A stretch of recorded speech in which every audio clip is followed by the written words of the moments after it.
Assalamualaikum warahmatullahi wabarakatuh. So today, syempre nandito tayo sa work and I will be sharing with you because last time, I've been checking this bag of mine. So 2 years na siya sa akin and white siya pero yung abaya ko kasing isa, humahawa siya, naging para siyang dirty white.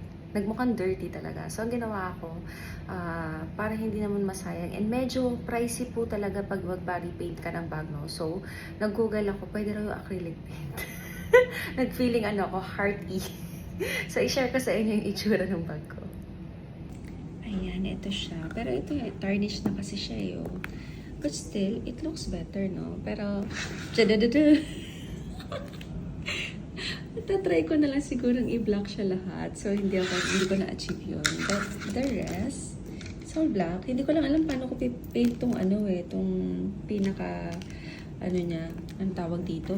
Basta yun, na-gets nyo na. So, dito medyo mas maayos, hindi siya halata. Pero, tadadada! Hindi plakado. Though, ilan naman yan. So, diba? Ano yan, DIY ng at least gamit ko siya ngayon at hindi ako mahihiya. Though ito, hindi ko kasi ito nabalikan eh. Kasi hindi lang siya isang beses ipipaint.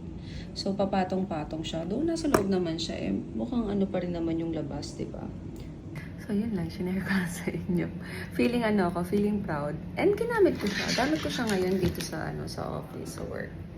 Maganda naman yun.